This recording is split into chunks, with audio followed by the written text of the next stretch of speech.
Hello बच्चों, मैं Bhupendra Kumar BPSC विद्यापीठ में आप सभी का फिर से एक बार स्वागत करता हूं, अभिनंदन करता हूं।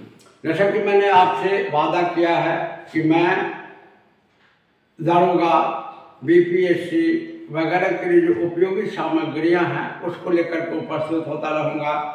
लगातार हो रहा हूँ, आज फिर उपस्थित हूँ। जैसा कि मैंने आपको बताया था कि संविधान में 4 टॉपिक को मैं बहुत गहराई से पढ़ा दूंगा, उतनी गहराई से पढ़ा दूंगा जितना में आपका पर्पस सॉल्व हो जाएगा। दारोगा पीटी, दारोगा मेन, बीपीएससी पीटी, इतना तक के लिए आपके पास मटेरियल उपलब्ध होगा और उसको आप सहजता से प्रश्न बनाने के योग्य होंगे। हालांकि एक और डिमांड आया है बच्चों का, तो ध्यान देना पड़ता है। उन्होंने कहा कि सर जैसे आपने फंडामेंटल राइट को पढ़ा दिया, तो फंडामेंटल राइट से रिलेटेड जो कुछ टिपिकल क्वेश्चंस पूछे गए हैं जो सहजता से पढ़ने के बाद भी नहीं बन पाते हैं, सर उनके बारे में थोड़ा बताइए। तो वास्तविकता ये है कि वो बन तो जाएगा, जितना पढ़ा दिया गया है उसमें प्रश्न निश्चित रूप से बनेगा, गारंटीड बनेगा। होता यह है कि प्रश्न प्रतियोगिता परीक्षा के जटिल शब्दों में और घुमाया हुआ रहता है और तार्किक रहता है। प्रश्न शायद जीएस जैसी होता है, तो जहां उसके तर्क को आप पकड़ लेंगे प्रश्न बन जाएगा। और उसके लिए क्या है कि कुछ प्रश्न का प्रैक्टिस करना बहुत जरूरी होता है, तो उसको भी लेकर हम उपस्थित होंगे। अभी चैप्टर पढ़ा रहे हैं और आज हम 4 टॉपिक को बड़ी गहराई से पढ़ाएंगे संविधान में। एक पढ़ा दिए फंडामेंटल राइट, आज पढ़ा देंगे president of India. President of India भी 2-3 वीडियो में पढ़ाना होगा बढ़िया से, ताकि हर स्तर का सवाल बने। इसके बाद भारत की संसद या विधायिका और भारतीय न्याय प्रणाली। तो मैं 4 टॉपिक को बड़ी गहराई से पढ़ा दूंगा। अब बाकी चीज़ों की चर्चा तो शॉर्ट वीडियो में छोटे छोटे रूप में करता रहूँगा, तो सिर्फ या आप उसको खुद भी बढ़िया से पढ़ के कर सकते हैं और समय समय पर मैं भी आपका सहयोग करूँगा। तो आज सबसे पहले हम लोग पढ़ते हैं भारत के राष्ट्रपति के बारे में। अब भारत के राष्ट्रपति के बारे में पढ़ने से पहले, चूंकि ये बड़ा अधिकारी है, बहुत सारे प्रश्न पूछे जाते हैं, तो एक आप थोड़ा सा तकनीकी बात को समझें तो इस चैप्टर को पढ़ने में और बड़ी आसानी होगी। देखिए, किसी भी देश की सरकार के 3 अंग होते हैं। भारत में भी सरकार है और सरकार के 3 अंग हैं, विधायिका, कार्यपालिका और न्यायपालिका। चाहे वो केंद्र स्तर की सरकार हो, चाहे प्रांत स्तर की सरकार हो, चाहे स्थानीय स्तर की सरकार हो, सभी जगह सरकार के 3 अंग उपस्थित होते ही हैं, because there are 3 organs of the government: legislative, executive and judiciary. तो 3 लेवल में जो गवर्नमेंट है इंडिया में, तो सब जगह सरकार के तीनों अंग मौजूद हैं। तो अभी हम लोग केंद्र सरकार की कार्यपालिका अर्थात द यूनियन एग्जीक्यूटिव के बारे में समझेंगे, जिसको हिंदी में कहते हैं केंद्रीय कार्यपालिका। और भारत का जो संविधान है, यह केंद्रीय कार्यपालिका की चर्चा संविधान के भाग 5 में करता है। अब आप याद रखें, संविधान के भाग 1 में अनुच्छेद 1 से लेकर 4 तक है, जिसमें केंद्र और राज्यों का विवरण है।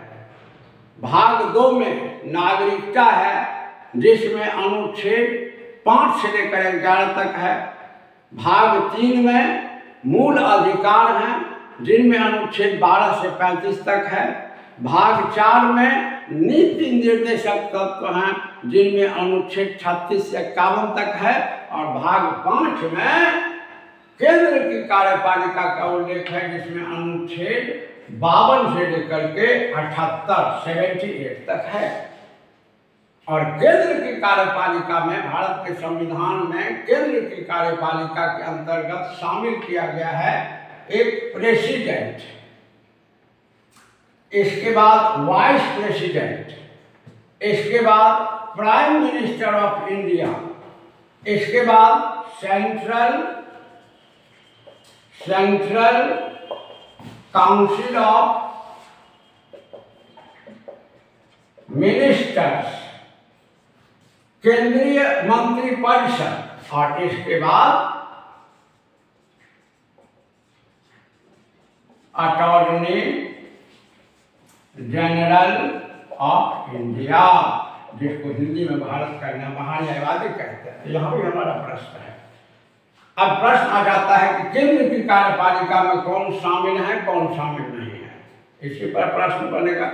शहर है भारतीय संविधान के भाग 5 में अनुच्छेद 52 से 78 तक केंद्र की कार्यपालिका का उल्लेख है, जिसमें शामिल हैं भारत के राष्ट्रपति, उपराष्ट्रपति, प्रधानमंत्री, केंद्रीय मंत्रिपरिषद और महान्यायवादी, the attorney general of India. और इनमें अनडाउटेबली सबसे महत्वपूर्ण अधिकारी राष्ट्रपति है, जिसके बारे में हम लोग आज पढ़ेंगे।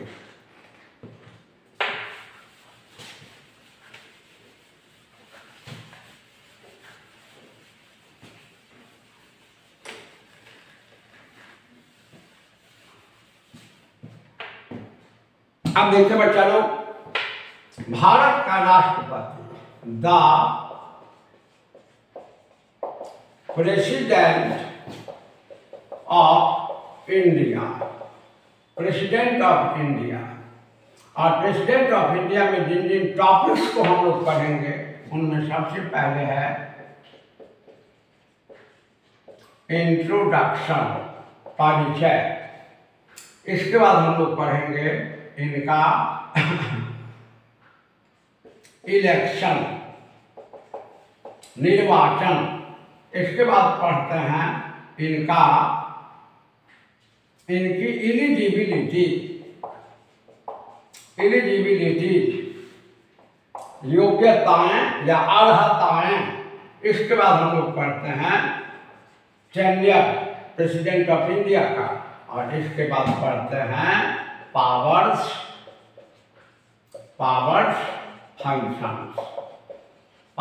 फंक्शंस को पढ़ते हैं। तो एक एक करके सबको पढ़ेंगे, तो इस हिसाब से काफी सवाल आते हैं। तो सबसे पहले हम लोग इंट्रोडक्शन को देखते हैं। और देखिए कि अपने कॉन्स्टिट्यूशन का 2 आर्टिकल, इंडियन कॉन्स्टिट्यूशन का 2 आर्टिकल जो भाग 5 के अंतर्गत है, आर्टिकल 52 एंड आर्टिकल 53, ये प्रेसिडेंट ऑफ इंडिया को इंट्रोड्यूस करता है। ये परिचय दिलाता है कि प्रेसिडेंट ऑफ इंडिया क्या है।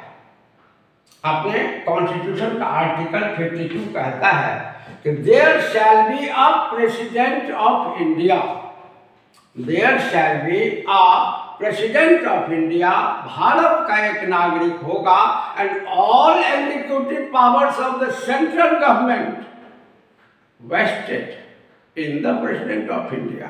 और केंद्र की समस्त कार्यपालिका शक्ति राष्ट्रपति में निहित होगी। इसीलिए राष्ट्रपति को कार्यपालिका का प्रधान कहा जाता है। और चूंकि राष्ट्रपति केंद्र की कार्यपालिका का प्रधान होगा, ऐसा भारत के संविधान का अनुच्छेद 53 लिखता है और संविधान लिखता है। इसीलिए भारत के राष्ट्रपति को संवैधानिक प्रधान भी कहा जाता है। तो भारत के राष्ट्रपति का परिचय यह है कि यह संघ की कार्यपालिका का प्रधान अधिकारी है, और इसमें संघ की समस्त कार्यपालिका शक्ति निहित है। हालांकि राष्ट्रपति के बारे में एक बड़ी यूनिक बात आप जानकारी रखें कि संविधान अपनी तरफ से डायरेक्टली लिखता है कि यह कार्यपालिका का प्रधान होगा, लेकिन जब विश्लेषित पक्ष पर ध्यान देंगे या एनालाइज करेंगे तो पता चलेगा कि ये लेजिस्लेटिव का भी हेड हो जाता है और यह जुडिशियरी का भी हेड हो जाता है। आप देख लीजिए कि आपके देश में कोई भी ऐसा कानून नहीं बन सकता जिस पर प्रेसिडेंट ऑफ इंडिया का कॉन्सेंट नहीं है। Without the signature of the president अपने कंट्री में कोई भी कानून नहीं बन सकता। और देश इससे क्लियर होता है कि यह लेजिस्लेशन में भी इसको टॉप पोजीशन दिया गया है।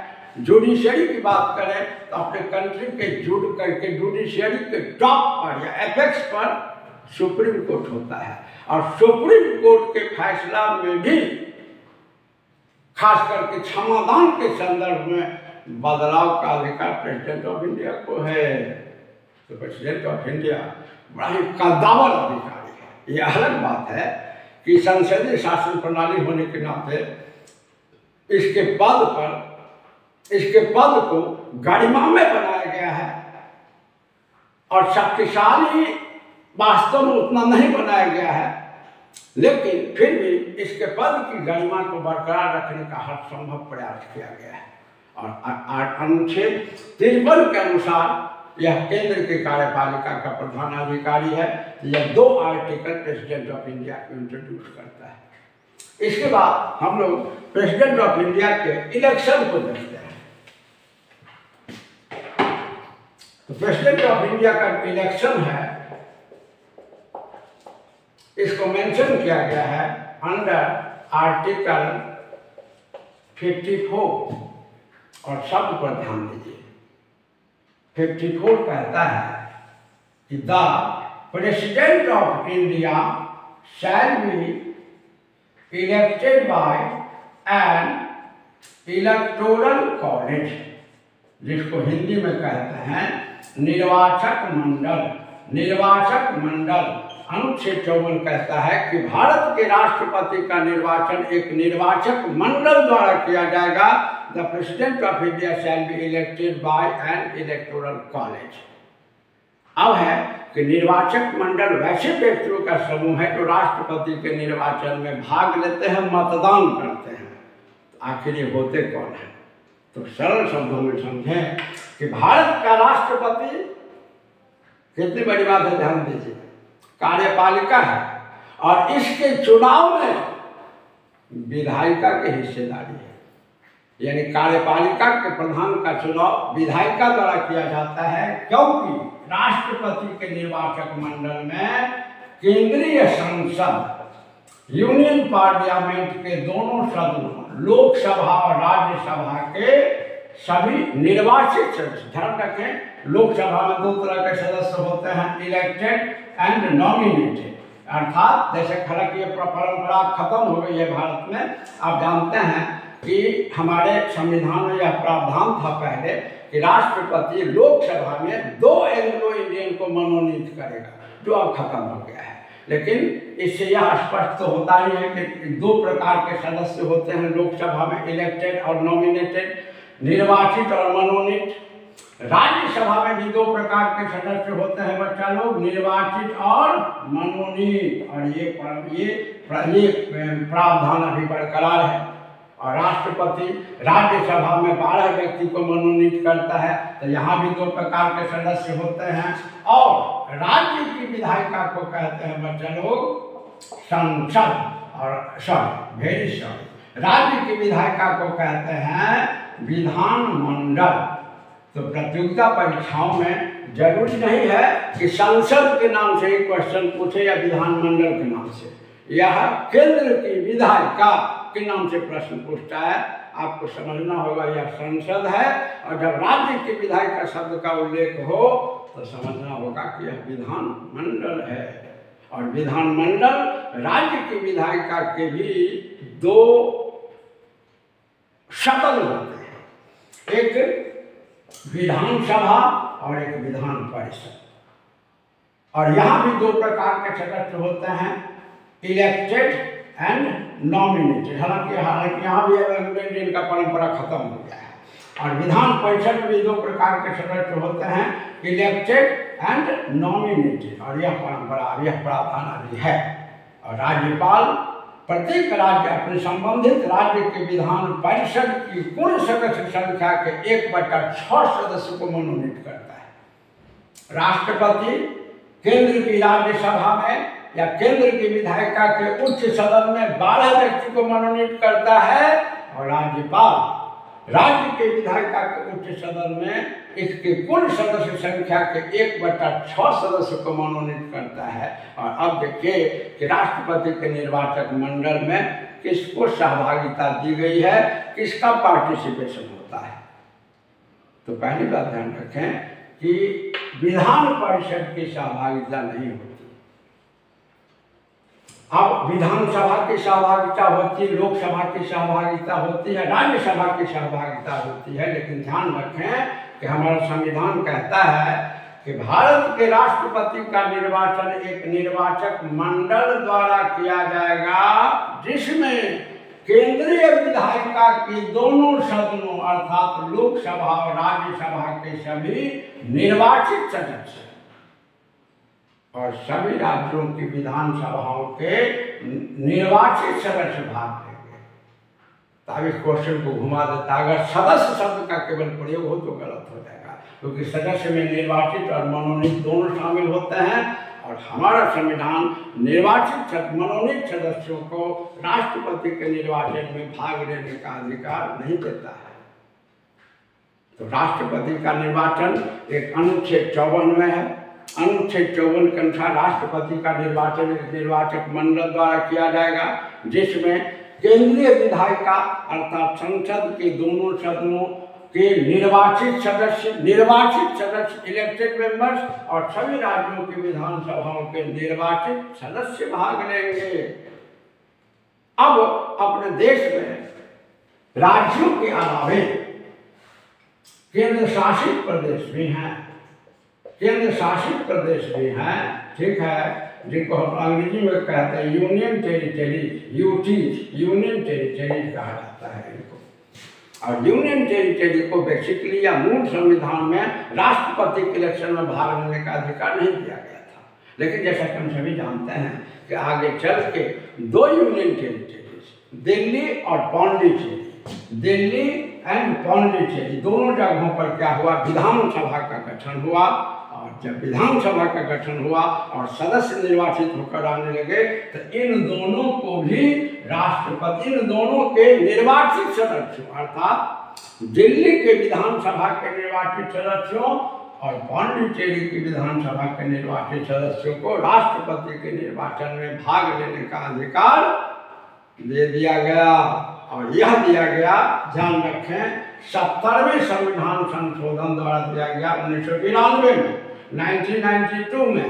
लेकिन ध्यान रखें कि 92 में यह संशोधन हुआ 70वां, जिसके द्वारा दिल्ली और पौंडीचेरी के विधानसभा के सदस्यों को भाग लेने का अधिकार दिया गया राष्ट्रपति के निर्वाचन में। लेकिन यह प्रावधान लागू हुआ, इम्प्लीमेंट हुआ 1995 से। और ऐसे कई प्रश्न आपके सामने रहते हैं, जब अमेंडमेंट का ईयर अलग होता है और इम्प्लीमेंटेशन का ईयर अलग होता है तो क्वेश्चन फट से पूछ देता है। जैसे पंचायती राज 73वें संविधान संशोधन, 73rd अमेंडमेंट 1992 में हुआ, प्रावधान लागू हुए 93 से।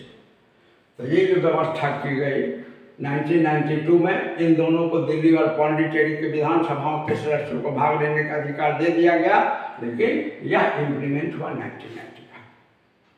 अब राष्ट्रपति के इलेक्शन से संबंधित एक और तकनीकी पक्ष को थोड़ा समझें, हालांकि बहुत महत्वपूर्ण ढंग से प्रश्न नहीं पूछता है उस पर, चूंकि है थोड़ा तकनीकी चीज। और एक्चुअली होता क्या है कि जीएस में सामान्य चीज वही पूछता है, अब उसको तकनीकी रूप से घुमा देता है, अलग बात है, लेकिन रहता है सामान्य चीज। राष्ट्रपति के निर्वाचन का जो मेथड है, तो राष्ट्रपति के निर्वाचन का मेथड होता है एकल संक्रमणीय मत प्रणाली, जिसको अंग्रेजी में कहते हैं सिंगल ट्रांसफरेबल वोटिंग सिस्टम। और एक और होता है आनुपातिक प्रतिनिधित्व प्रणाली। तो देखिए क्या है कि हमारा जो राष्ट्रपति है उसके निर्वाचन में क्या है ना कि उसकी, चूंकि यह पूरे देश का प्रतिनिधि है, प्रतिनिधित्व प्रणाली पूरे देश का प्रतिनिधि है। और आप जानते हैं कि भारत गणतंत्र है, और आप यह भी जानते हैं कि गणतंत्र उस देश को कहा जाता है, रिपब्लिक उस कंट्री को कहा जाता है जिसके कंट्री का हेड रूलर इलेक्टेड होता है। जैसे अमेरिका में रिपब्लिक है, क्योंकि वहाँ के कंट्री का जो हेड है प्रेसिडेंट वो इलेक्टेड है। भारत रिपब्लिक है क्योंकि यहाँ के कंट्री का जो हेड है रूलिंग का प्रेसिडेंट वो इलेक्टेड है। लेकिन ब्रिटेन रिपब्लिक नहीं है क्योंकि उसके कंट्री का जो हेड है वो हायरार्कियल है, वो इलेक्टेड नहीं है, वो वंशानुगत है। तो हमारे देश में गणतंत्र की व्यवस्था है और राष्ट्रपति पूरे देश का प्रतिनिधित्व करता है। तो राष्ट्रपति के निर्वाचन में पूरे देश को लगभग समान प्रतिनिधित्व मिले, इसलिए चुनाव की एक विशेष प्रणाली अपनाई गई है, सिंगल ट्रांसफरेबल वोटिंग सिस्टम। जिसमें क्या होता है कि मतदाता वरीयता का उल्लेख करते हैं, प्राइमेसी का। अब जैसे मान लिया जाए कि 5 कैंडिडेट खड़े हैं तो सबको वोट डाला जाता है और प्राइमेसी लिखा जाता है। तो प्रथम चक्र की जब गणना होती है तो प्रथम वरीयता जिनको सबसे अधिक मिला हुआ है उनकी गणना होती है। और प्रथम चक्र की गणना में ही अगर कोई व्यक्ति कोटा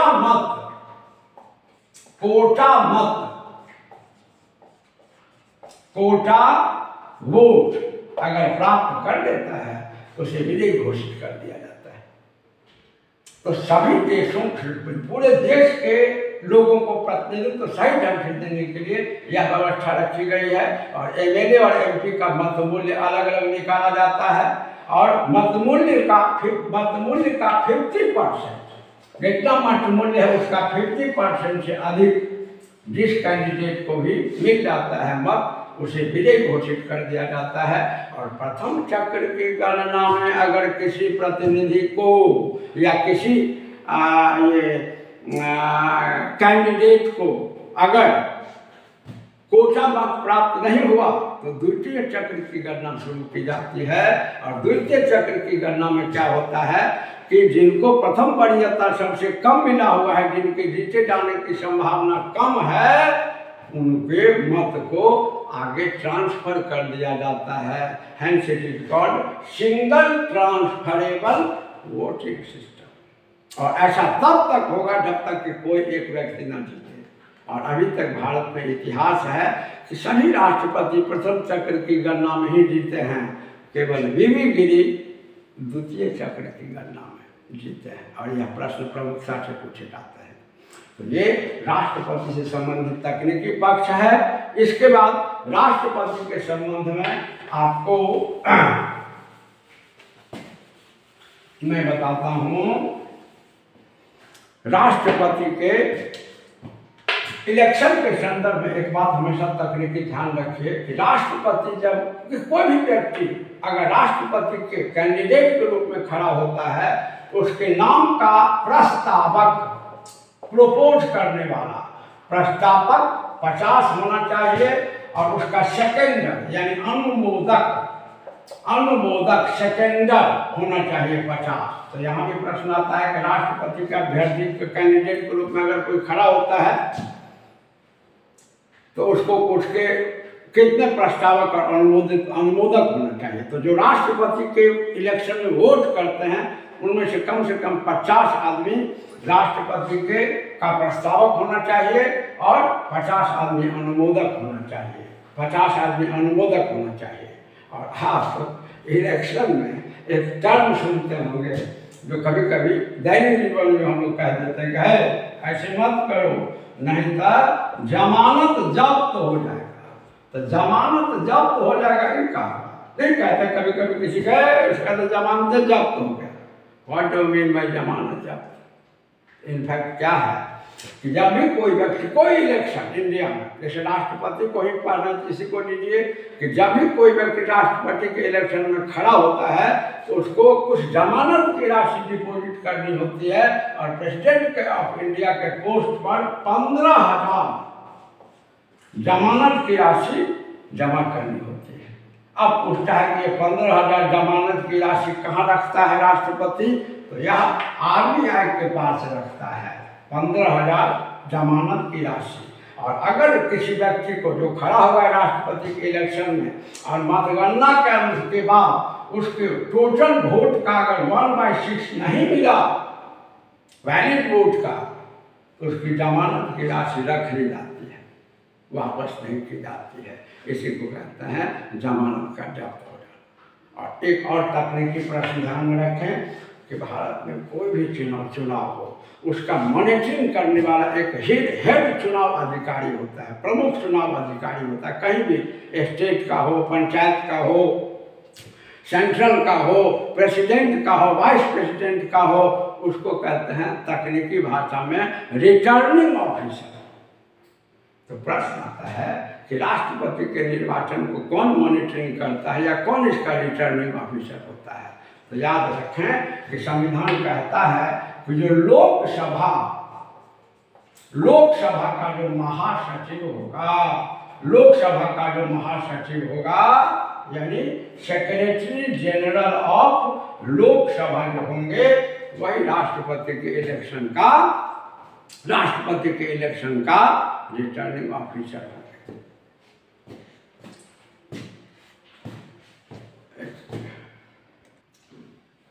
तो अब राष्ट्रपति के बारे में अगला आपको टॉपिक है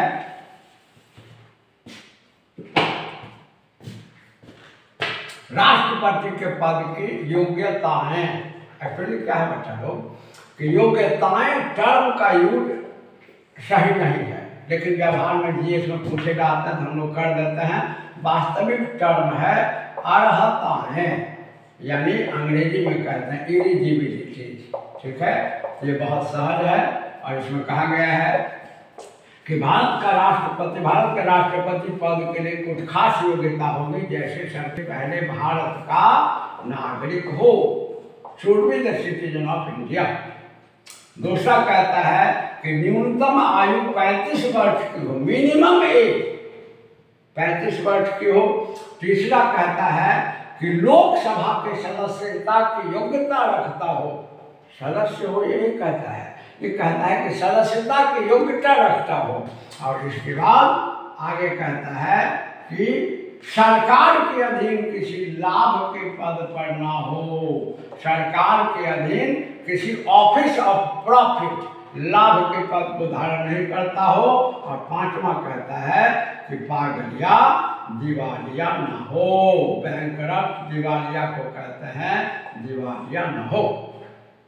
तो भारत का नागरिक हो, न्यूनतम आयु 35 वर्ष की हो, लोकसभा के सदस्यता की योग्यता रखता हो, सदस्य बनने की योग्यता रखता हो, लाभ के पद पर न हो और पागलिया दिवालिया। अब इसके बाद एक और टॉपिक है राष्ट्रपति के बारे में जनरल में,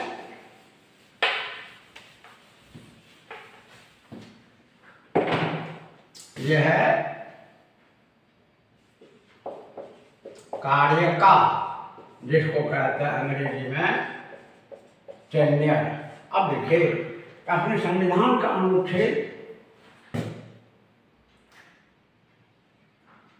61 कार्यकाल को तो नहीं बताता है, लेकिन कार्यकाल से संबंधित सबसे टिपिकल चीज को अनुच्छेद 61 बताता है।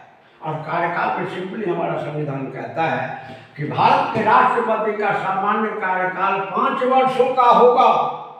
इससे पहले यदि यह चाहे तो उपराष्ट्रपति को, वाइस प्रेसिडेंट को संबोधित त्यागपत्र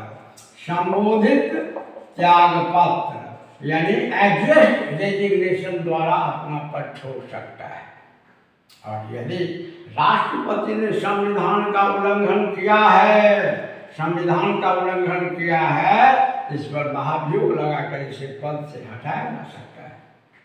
अब इसमें सबसे मुख्य समझना है महाभियोग, जिसके लिए अनुच्छेद 61, जो अनुच्छेद बोर्ड पे बताएंगे उसको जरूर याद रखिएगा, क्योंकि यही बार बार आते हैं। अब देखिए कि राष्ट्रपति पर महाभियोग को समझे। महाभियोग थोड़ी सी तकनीकी प्रक्रिया है ना, जिसको अंग्रेजी में कहते हैं इम्पीचमेंट, महाभियोग। अब देखिए कि महाभियोग की प्रक्रिया का किस प्रकार का उल्लेख है संविधान में। तो संविधान का अनुच्छेद 61 में महाभियोग के संबंध में लिखा गया है। और पहली बात ध्यान रखें, संविधान लिखता है, सबसे पहली बात गौर से देख सुनिएगा कि राष्ट्रपति पर महाभियोग केवल संविधान के उल्लंघन के आरोप में लगाया जा सकता है। संविधान के उल्लंघन के आरोप में लगाया जा सकता है। दूसरा कहता है कि राष्ट्रपति पर लगने वाले महाभियोग प्रस्ताव को संसद के किसी भी सदन में आरंभ किया जा सकता है। अब जैसे कुछ ऐसे विधेयक या प्रस्ताव हैं जिनके लिए फिक्स है कि फलाने सदन से शुरू होगा, जैसे धन विधेयक फिक्स है कि लोकसभा से शुरू होगा, लेकिन इसमें कोई फिक्सेशन नहीं है। संविधान लिखता है कि राष्ट्रपति पर लगने वाले महाभियोग प्रस्ताव को संसद के किसी भी सदन में प्रस्तुत किया जा सकता है, आरंभ किया जा सकता है। और तीसरा लिखता है कि जिस दिन से प्रस्तुत किया जाता है उसके 14 दिन पूर्व राष्ट्रपति को इसकी सूचना दे दी जाती है। क्यों? क्योंकि जब संसद में बहस चल रहा हो, राष्ट्रपति पर लगाए गए आरोप की जांच चल रहा हो, तो या तो राष्ट्रपति स्वयं उपस्थित होकर अथवा अपने किसी प्रतिनिधि को भेजकर अपना पक्ष प्रस्तुत कर सकता है। और जिस सदन में इसे पेश किया गया है, यदि वह सदन अपने 2/3 बहुमत से पास कर देता है तो यह बाद वाले सदन में चला जाता है। ध्यान रखें, यहाँ किसी एक सदन का नाम नहीं होगा, बाद वाला सदन, क्योंकि आप पढ़ते हैं कि इसको कहीं भी प्रस्तुत किया जा सकता है। अगर लोकसभा में लाया गया तो बाद वाला राज्यसभा, राज्यसभा में लाया गया तो बाद वाला लोकसभा। तो बाद वाले सदन में अगर जैसे सपोर्ट कीजिए कि लोकसभा में पेश किया गया, इसने 2/3 बहुमत से पास कर दिया, तो यह बाद वाला सदन था, राज्यसभा में जाएगा। और बाद वाला सदन प्रस्ताव पर मतदान करने से पूर्व इसकी सघनता से जांच करेगा। यह क्वेश्चन पूछा जाता है कि राष्ट्रपति के महाभियोग प्रस्ताव पर जांच किस सदन में होता है, तो हमेशा आंसर होगा बाद वाला सदन, जिसमें बाद में जाता है, पहले जाता है वो नहीं करता है। और एक क्वेश्चन पूछता है कि भारत के राष्ट्रपति का जो महाभियोग की प्रक्रिया है वह फ्लैटली समझिए, यह अर्धन्यायिक क्वाजी जुडिशियल प्रोसेस भी है, यह पॉलिटिकल प्रोसेस है। राजनीतिक प्रक्रिया तो है ही, यह अर्धन्यायिक प्रक्रिया भी है। तो क्वेश्चन पूछता है कि निम्न पर विचार कीजिए। पहला, राष्ट्रपति का पर महाभियोग एक राजनीतिक प्रक्रिया है। दूसरा, राष्ट्रपति पर महाभियोग एक अर्धन्यायिक प्रक्रिया है। निम्न में सत्य है या नहीं? केवल एक, केवल दो, एक तथा दो, दोनों में कोई नहीं। तो दोनों सही है। राजनीतिक प्रक्रिया तो है, लेकिन अर्धन्यायिक प्रक्रिया कैसे है यह समझने के लिए आप ऐसे समझिए कि जब बाद वाले सदन में राष्ट्रपति पर लगने वाले महाभियोग प्रस्ताव की जांच होती है, तो यह जांच या तो कोई न्यायिक संस्था या अर्धन्यायिक संस्था कर सकता है। तो अगर आरोप की जांच के लिए न्यायालय का सहारा लिया गया तो न्यायालय तो इन्वॉल्व हो गया ना। और राजनीति अर्थात संसद राजनीति का को प्रतिनिधित्व कर रहा है, देश की राजनीति को। तो राजनीतिक प्रक्रिया और अर्धन्यायिक प्रक्रिया दोनों है, ठीक है। और जिस जांच के बाद अगर दूसरा सदन भी इसे अपने 2/3 बहुमत से पारित कर दिया तो राष्ट्रपति पर महाभियोग सिद्ध हो जाता है और इसे अपना पद छोड़ देता होता है। संक्षेप में समझें कि राष्ट्रपति पर महाभियोग की प्रक्रिया का उल्लेख अनुच्छेद 61 में है। राष्ट्रपति पर महाभियोग केवल संविधान के उल्लंघन के आरोप में लगाया जाता है। राष्ट्रपति पर लगने वाले महाभियोग प्रस्ताव को संसद के किसी भी सदन में प्रस्तुत किया जा सकता है। और यहाँ देखिए एक चीज मिस कर गया था, वो याद आ गया कि किसी भी सदन में प्रस्तुत किया जा सकता है, लेकिन शर्त है कि जिस सदन में से प्रस्तुत किया जा रहा है उसकी कुल सदस्य संख्या के 1/4 सदस्य द्वारा लिखित संकल्प रेजोल्यूशन के रूप में इसको प्रस्तुत किया जाएगा। और जिस दिन इसे प्रस्तुत किया जाएगा उसके 14 दिन पूर्व राष्ट्रपति को इसकी सूचना दे दी जाएगी, ताकि बाद वाले सदन में जब महाभियोग प्रस्ताव की सघनता से जांच हो रही हो तो या तो राष्ट्रपति स्वयं उपस्थित होकर अथवा अपने किसी प्रतिनिधि को भेजकर अपना पक्ष प्रस्तुत कर सकता है। और जिस सदन में से पेश किया गया है, यदि वह सदन अपने 2/3 बहुमत से पारित कर दे, यानी पास कर दे, तो यह बाद वाला सदन में जाता है। और बाद वाला सदन प्रस्ताव पर मतदान से पूर्व राष्ट्रपति पर लगाए गए आरोपों की सघनता से जांच करता है, और यह जांच प्रक्रिया न्यायालय को भी अंतरित किया जा सकता है। और जांच के पश्चात यदि दूसरा सदन भी अपने 2/3 बहुमत से महाभियोग प्रस्ताव को पास कर दिया, तो राष्ट्रपति पर महाभियोग सिद्ध होता है और उसे अपना पद छोड़ देना होता है। वैसे भारत का अभी तक सौभाग्य है कि एक भी राष्ट्रपति इस प्रक्रिया द्वारा पद से नहीं हटे। ये भारत के राष्ट्रपति की गरिमा की बात है जो बरकरार है। तो ये आपने पढ़ा राष्ट्रपति का परिचय, राष्ट्रपति का निर्वाचन, राष्ट्रपति के पद की योग्यता और राष्ट्रपति का कार्यकाल। अब आपका है राष्ट्रपति का अधिकार कर्तव्य। तो एक वीडियो और बना के आपको भेज देंगे। तब के लिए धन्यवाद।